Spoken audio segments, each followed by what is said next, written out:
Vesper is rambunctious, she's energetic, she is mischievous, and I think a lot of people underestimate how mischievous she can be because she is a child who uses a wheelchair and has cerebral palsy, but she can definitely still get into trouble. When I went into labor, I was full term, but pretty much as I was being admitted into the maternity ward, I had a stroke and a complete abruption. My body essentially just rejected her at the very last second. So she didn't have a heartbeat, they couldn't find a pulse, and I was essentially rushed back to an emergency C-section within minutes of arriving at the hospital. She was stillborn, and it took over 10 minutes to resuscitate her. Brendan was really encouraging me to wake up because we didn't know if she was going to make it throughout the week, and they were worried that she was going to pass before I got the chance to meet her. It was really intense seeing Vesper for the first time.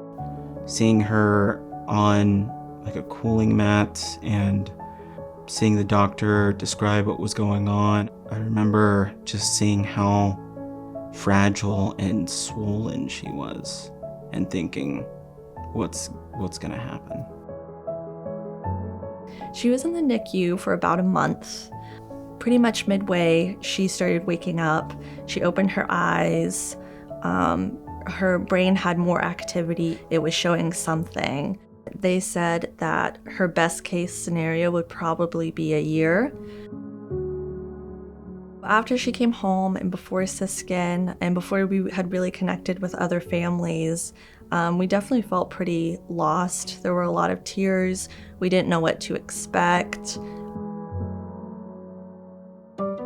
Oliver, he bonded with her super quickly, and he adapted to every new diagnosis better than we did.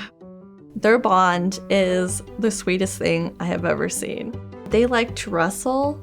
They have a bunch of big floor pillows, and so he'll pretend that Vesper is like throwing punches and beating him up, and she'll just giggle about it.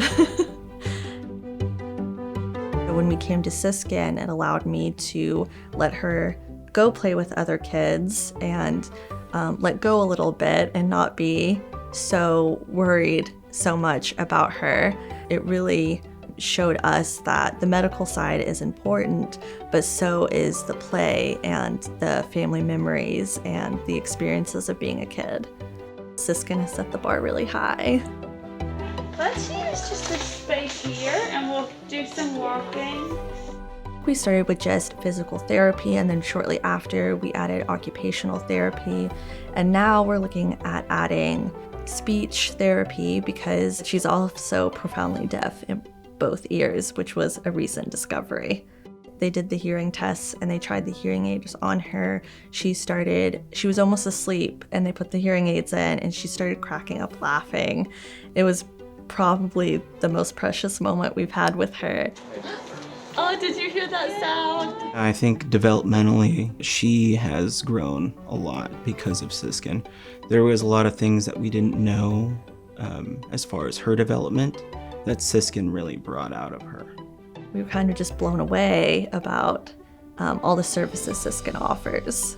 They integrate their therapies into the classroom, and we thought that was just amazing to not have to pull her out of class, to take her to therapies, that she could get it in the classroom with her friends.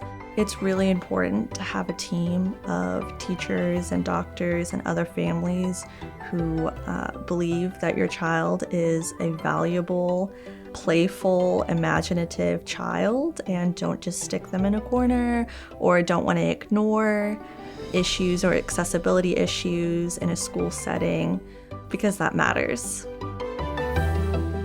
She got to just be our daughter, and she didn't have to be the sick kid, or she didn't have to be the kid with a disability, or she was just another kid in the classroom. I'm gonna hold on to Siskin for as long as possible. Go, Vesper, go! Go, Vesper, go!